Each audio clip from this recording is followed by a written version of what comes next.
अब गुंजन चॉपर को थोड़ा ऊपर उठाती है और उस पर पूरी तरह कंट्रोल करके सही जगह पर चॉपर की लैंडिंग करा देती है। इससे ऑफिसर बहुत खुश थे। वो गुंजन से पूछते हैं कि जब तुम्हें फ्लाइंग इतनी अच्छी आती है तो तुम्हारे फ्लाइंग आवर्स इतने कम क्यों हैं? गुंजन कहती है अगर मैं कुछ बोलूंगी तो आप कहोगे एक्सक्यूज दे रही हूँ। ऑफिसर गुंजन की बात समझ जाते हैं और कहते हैं कल से तुम्हारी एक भी सॉर्टी कैंसिल नहीं होगी क्योंकि अब मैं खुद तुम्हारा कमांडिंग ऑफिसर बनूंगा। गुंजन बहुत खुश थी क्योंकि काफी समय के बाद उसे किसी ऑफिसर ने समझा और अच्छे से ट्रेनिंग दी। अब हर दिन ऑफिसर गुंजन को ट्रेनिंग पर ले जाते हैं और चॉपर को किस तरह उड़ाया जाता है और उसे संभाला जाता है ये सब गुंजन को सिखाते हैं। ऑफिसर गुंजन को बताते हैं कि अगर जगह चॉपर के लैंडिंग के लायक ना हो तो उसे किस तरह हवा में ही उड़ाए रख सकते हैं। गुंजन हर चीज बड़ी जल्दी से सीख रही थी और इस बार जब सबसे ज्यादा देर तक चॉपर उड़ाने वाले लोगों की लिस्ट बताई जाती है तो उसमें गुंजन का रैंक नंबर 1 था। गुंजन को यूं आगे बढ़ते देखकर कुछ लोगों का पेट पच नहीं रहा था, लेकिन अब गुंजन कॉन्फिडेंस के साथ आगे बढ़ रही थी और उसे जो चीज नहीं आती थी वो सब वो बड़े ऑफिसर से कहकर उनसे सीखती थी। लेकिन रास्ते में कुछ कांटे आने वाले थे जिनका सामना गुंजन को करना था। सीनियर ऑफिसर गुंजन की तुलना एक मर्द ऑफिसर की क्षमता के साथ कर रहे थे, जो कि एक सेंसलेस बात थी। पुरुषों में स्त्रियों की तुलना में शारीरिक क्षमता अधिक होती है। ये जानते हुए भी गुंजन को जानबूझकर पंजा लड़ाने के लिए मजबूर किया जाता है और लगातार गुंजन के हारने के बाद वो कहते हैं तुम कमजोर हो गुंजन, और डिफेंस में कमजोरों की जगह नहीं है। हमें जंग में आंसू बहाने वाले नहीं, खून बहाने वाले चाहिए। दुश्मन मासूम चेहरा और तुम्हारी बड़ी बड़ी आंखों में आंसू देखकर अपने इरादे नहीं बदलेगा, वहाँ लड़ना पड़ता है। हमारा काम है इस देश की रक्षा करना, न कि तुम्हें बराबरी का मौका देना। और अब से अगली बार कोई सवाल मन में आए तो ये सारी बातें याद कर लेना। सबके सामने ये सब फालतू बातें कही गई, लेकिन किसी ने भी कुछ नहीं कहा। गुंजन ने भी कभी नहीं सोचा था कि उसके साथ ये सब होगा। रात को गुंजन सोने की कोशिश कर रही थी, लेकिन पार्टी की आवाज की वजह से वो सो नहीं पा रही थी, जिससे गुस्से में गुंजन वहाँ जाती है और स्पीकर का वायर प्लग से निकाल देती है। ऑफिसर गुस्से में कहते हैं ये क्या कर रही हो गुंजन, पागल हो गई हो क्या? गुंजन गुस्से में स्पीकर टेबल पर रखती है।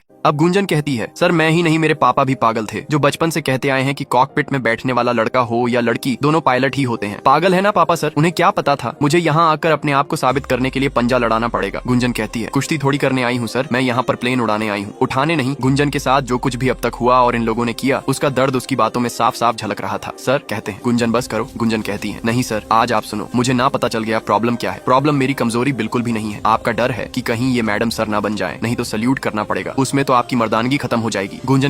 गुंजन कहती है आप लोगों को डर लगता है ना कि कहीं अगर मैं बड़ी ऑफिसर बन गई तो आप लोगों को सैल्यूट करना पड़ेगा, तो आपकी मर्दानगी का क्या होगा? आप लोगों की घटिया सोच और आपकी पार्टी आपको ही मुबारक हो। ये कहकर गुंजन एयरफोर्स छोड़कर चली जाती है, लेकिन उसके बाद से ही गुंजन खोई खोई घर में रहने लगती है। ना तो वो घर से बाहर निकलती है, ना तो किसी से मिलने जाती है। गुंजन बचपन से ही पायलट बनना चाहती थी, लेकिन जो ट्रेनिंग कैंप में उसके साथ हुआ उस वजह से घर वालों को उसकी बहुत चिंता हो रही थी। गुंजन की मम्मी उसे घर से बाहर घूमने के लिए कहती है, लेकिन ऐसा लग रहा था गुंजन जीना ही भूल गई। गुंजन की एक दोस्त की शादी थी, इसीलिए उसकी मम्मी जबरदस्ती उसे वहाँ पर लेकर जाती है ताकि उसे अच्छा लगे। गुंजन को देखकर उसकी दोस्त बहुत खुश हो जाती है। उसे लग रहा था गुंजन उसकी शादी के लिए छुट्टी लेकर आई है, लेकिन गुंजन के साथ जो हुआ वो अपने दोस्त को सब बता देती है। गुंजन की दोस्त कहती है मेरे साथ भी तो यही हुआ, गई थी मुंबई एक्टर बनने के लिए, लेकिन ऑडिशन दे देकर थक गई, लेकिन कुछ हुआ नहीं। कब तक अपने सपने के पीछे ऐसे ही भागती यार, इसलिए मैंने सब छोड़कर सोचा जिंदगी की नई शुरुआत करूं, शायद इसी में खुशी मिल जाए। अपने दोस्त की ये सब बातें सुनकर गुंजन सोच रही थी कि वो भी शादी करके सेटल हो जाए। गुंजन को एयरफोर्स से चिट्ठी आई थी कि उसे तुरंत वापस लौटना है। इस न्यूज से गुंजन के पापा बहुत खुश थे, लेकिन गुंजन कहती मैं सोच रही हूँ कि एयरफोर्स छोड़कर सेटल हो जाऊं। ये सुनकर गुंजन के पापा आश्चर्यचकित हो जाते हैं। गुंजन कहती है मेरी दोस्त शादी में बहुत खुश लग रही थी तो मैं सोच रही थी कि शादी कर लूं। गुंजन के पापा थोड़ा अलग जवाब देते हैं और कहते हैं हाँ बेटा शादी कर लेनी चाहिए, मेरा क्या है, कुर्ता पजामा तो रेडी है, जब तुम कहोगी मैं तो कन्यादान करने आ जाऊंगा। गुंजन ने एक्सपेक्ट नहीं किया था कि पापा ऐसा कहेंगे। गुंजन कहती है ये क्या बोल रहे हो आप? गुंजन के पापा कहते हैं जब तुम अपना करियर छोड़कर पराठे बनाना चाहती हो तो चलो बेटा हम पराठे बनाते हैं। अब गुंजन के पापा उसे सबक समझाने के लिए आलू निकालते हैं और कहते हैं ये रही बेटा आलू, उबालो इन्हें। गुंजन को कुछ समझ नहीं आ रहा था। गुंजन के पापा कहते हैं अच्छा तुम्हें थोड़ी आता होगा ना, चलो कोई नहीं। गुंजन के पापा उसे मसाला दिखाते हैं और कहते हैं ये क्या है बेटा? गुंजन कहती है ये सब क्या बोल रहे हो पापा? गुंजन के पापा समझाते हैं बेटा तू वही करने जा रही है जो दुनिया के लोग एक लड़की से एक्सपेक्ट करते हैं कि वो अपने सपनों को छोड़कर सेटल हो जाए। गुंजन के पापा कहते हैं मैं चाहता था तेरी माँ भी कुछ बने, लेकिन उसने वही किया जो उसने परिवार में सीखा, इसलिए मैंने तुझे कभी भी कोई ऐसी सीख नहीं दी जो तुझे आगे बढ़ने से रोक सके। गुंजन के पापा कहते हैं मैंने सोचा था कि मेरी बेटी आसमान में उड़ना चाहती है, लेकिन आज तू ही कह रही है कि मेरे पंख काट के शादी कर दो। गुंजन के पापा कहते हैं बेटा तेरी शादी का ख्याल सिर्फ तेरा ही नहीं, हम दोनों के सपनों की हार हो। अब दो चॉपर पाकिस्तानी सेना के बेस कैंप पता करने के लिए जाते हैं, जिसमें से एक चॉपर में गुंजन भी थी और जल्द ही उन्हें पाकिस्तान आर्मी के बेस कैंप दिख जाते हैं। गुंजन एयर बेस को उनकी लोकेशन इन्फॉर्म करने वाली थी, लेकिन तभी दूसरे चॉपर पर हमला हो जाता है और वो क्रैश होने लगता है। गुंजन बेस से कनेक्ट करती है और उन्हें सिचुएशन बताती है। सीनियर एयरफोर्स अधिकारी कहते हैं कि वहाँ पर बहुत खतरा है, इसलिए मजबूरी में गुंजन को वापस लौटना पड़ता है। पूरे देश में ये खबर फैल जाती है कि एयरफोर्स का एक चॉपर दुर्घटनाग्रस्त हो गया और उसके दोनों पायलट्स को पाकिस्तान ने बंदी बना लिया है, लेकिन जो दूसरा चॉपर था वो बच गया। उस चॉपर को एक महिला पायलट चला रही थी। उस बात को न्यूज चैनल में बैठे लोग गरम मसाला बना लेते हैं। उनका मानना था कि पाकिस्तान महिला पायलट को पकड़ लेती तो न जाने क्या करती, और हम नहीं चाहते कि कोई दुश्मन हमारे माँ बेटियों को टॉर्चर करे। क्या देश में मर्द कम पड़ गए थे? न्यूज के प्रेशर के चलते मजबूरी में सीनियर ऑफिसर गुंजन को ऊधमपुर एयरबेस वापस लौट जाने के लिए कहते हैं। गुंजन के भाई भी वहीं पर थे। वो उसे कहते हैं, देख गुंजन, मैं जानता हूँ तुझे बुरा लग रहा है, लेकिन उनके ऊपर प्रेशर है, तू समझ। गुंजन कहती है, मैं यहाँ पर अपनी काबिलियत की वजह से हूँ और मैं यहाँ रहूंगी या नहीं ये मेरी काबिलियत के बेस पर डिसाइड होना चाहिए। अब गुंजन के लिए ये लड़ाई सिर्फ दुश्मनों से नहीं बल्कि कुछ लोगों की सोच के साथ भी।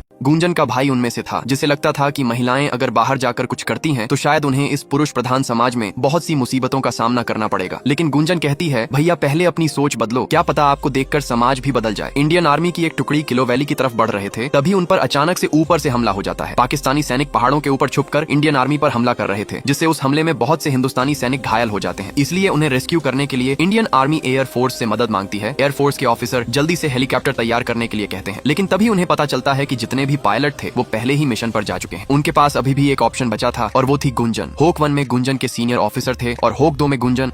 अपनी काबिलियत को साबित करने के लिए गुंजन के पास ये बहुत ही बढ़िया मौका था। जल्द ही उन्हें भारतीय सैनिक मिल जाते हैं। वैली क्लियर थी, उन्हें वहाँ पर कोई भी दुश्मन नहीं दिखता, इसलिए होक एक सैनिकों को रेस्क्यू करने के लिए जाता है और होक 2 यानी गुंजन ऊपर से दुश्मनों पर नजर रखती है। होक 1 जब जमीन पर लैंड करके सैनिकों को रेस्क्यू कर रहे थे, तभी गुंजन को पहाड़ों के ऊपर दुश्मन छुपे हुए दिखाई देते हैं। गुंजन होक 1 को इन्फॉर्म करती है, लेकिन सामने से कोई रिप्लाई नहीं आता है। एयरबेस से भी होक 1 को इन्फॉर्म किया जाता है, लेकिन ऐसा लग रहा था कि उन तक कोई सिग्नल ही नहीं पहुंच रहा। गुंजन बहुत कोशिश करती है उन्हें इन्फॉर्म करने की, लेकिन पाकिस्तानी सेना होक 1 पर लॉन्च पैड कर उसे डाउन कर देती है। गुंजन जल्दी से एयरबेस को सूचना देती है कि हॉक 1 डाउन हो चुका है। एयरबेस वाले गुंजन से वहाँ की सिचुएशन के बारे में पूछते हैं। गुंजन कहती है, मैं हॉक 1 के पिकअप के लिए तैयार हूँ सर, लेकिन एयरबेस वाले कहते हैं, गुंजन वहाँ बहुत खतरा है। गुंजन कहती, सर नीचे 3 ऑफिसर फंसे हुए हैं, मैं उन्हें बचा सकती हूँ। लेकिन एयरबेस वाले कहते हैं, गुंजन तुमसे नहीं होगा। ये शब्द सुनते ही गुंजन को वो सारे पल याद आने लगते हैं जब गुंजन को कमजोर कहा गया था कि वो इस फील्ड में कुछ नहीं कर सकती। गुंजन इस स्टेज में कोई फैसला नहीं कर पा रही थी। तभी उसे अपने पापा की बात याद आती है कि कोई भी प्रॉब्लम का सोल्यूशन बेटा पिंजरे में कैद होना नहीं बल्कि पिंजरा खोलकर उड़ जाना है। अपने पापा की कही इसी बात की वजह से गुंजन ने फैसला किया कि वो उन्हें बचाएगी। एयरबेस से बार बार उसे वापस लौटने के लिए कहा जा रहा था, लेकिन गुंजन कुछ नहीं कहती है और हेलीकॉप्टर को लेकर गुंजन दुश्मनों को पीछे से जाकर करके उन पर हमला कर देती। गुंजन के ऊपर से हमला करने के बाद जो पाकिस्तानी सेना भारतीय सेना को नुकसान पहुंचा रही थी वो कम हो जाता है और उस वजह से गुंजन चॉपर को लैंड कर पाती है। चारों तरफ गोलियां चल रही थी और गुंजन के जो सीनियर ऑफिसर थे वो चॉपर में फंसे हुए थे। गुंजन अपनी जान की परवाह किए बगैर उनकी जान बचाने के लिए युद्ध के बीच में भाग रही थी। गुंजन के सीनियर ऑफिसर सीट में फंसे हुए थे और चॉपर में चारों तरफ आग लगी हुई थी। गुंजन जल्दी से सीट बेल्ट काटने लगती है। चारों तरफ गोलियां चल रही थी, लेकिन गुंजन डरती नहीं है और उन्हें जल्दी से चॉपर से बाहर निकालकर सुरक्षित वहां से ले जाने लगती है। लेकिन तभी दुश्मन उनके चॉपर को लॉक करके लॉन्च पैड से रॉकेट फायर कर देता है, लेकिन गुंजन अपनी हिम्मत और साहस से सबको बचाकर एयरबेस पहुंचा देती है। सीनियर ऑफिसर गुंजन की आंखों में देख रहे थे और ऐसा लग रहा था शायद अब उन्हें अपने किए व्यवहार पर शर्मिंदगी महसूस हुई हो। अब वो गुंजन को अपने पास बुलाते हैं और फिर से पंजा लड़ाते हैं और अपने आप को हराकर गुंजन को जीताते हैं और उसे शुक्रिया कहते हैं। सभी लोग गुंजन के साहस की वजह से तालियां बजा रहे थे क्योंकि उसने 3 लोगों की जान बचाई थी। गुंजन ने अपने सीनियर ऑफिसर के साथ बाकी 2 और घायल आर्मी ऑफिसर को युद्ध के मैदान से बचाकर उन्हें सही सलामत एयरबेस पहुंचा दिया था, जिस वजह से सभी लोग उसके सम्मान में तालियां बजा रहे थे। वो सभी ऑफिसर गुंजन को कंग्रेचुलेट कर रहे थे, जो कि एक टाइम पर उसके साथ ट्रेनिंग नहीं करना चाहते थे क्योंकि ये उनके लिए भी फर्स्ट टाइम था जब उन्हें किसी लड़की के साथ ट्रेनिंग करनी थी, जिसकी वजह से उन्हें अपनी सारी आदतें बदलनी पड़ी एंड शायद उन्हें कोई आइडिया नहीं था कि लड़कियों को कैसे ट्रीट किया जाता है। गुंजन के लिए यह एक भावुक पल था जब सब उसके सम्मान में तालियां बजा रहे थे। अब गुंजन के भाई भी भावुक होकर कहते हैं, मैंने कहा था ना मैं तुझे बार बार बचाने नहीं आऊंगा, लेकिन अब लगता है तू मुझे बचाने बार बार आएगी। गुंजन अपने भाई से ये सुनकर भावुक हो जाती है और उनके गले लग जाती है। गुंजन ने अपने सपने को पाने के लिए हमेशा कड़ी मेहनत की थी और आज उसने अपना मुकाम हासिल कर लिया। ये फिल्म असली गुंजन सक्सेना के जीवन से प्रेरित थी, जिन्होंने कारगिल युद्ध के दौरान 40 से भी अधिक मिशन में अपना योगदान दिया था। उन्होंने पूरे युद्ध के दौरान पाकिस्तानी सेना की लोकेशन पता की और चॉपर से सैनिकों को रेस्क्यू भी किया। मैंने इस मूवी को कैसे एक्सप्लेन किया है प्लीज मुझे कमेंट करके बताइए and thank you for your love and support.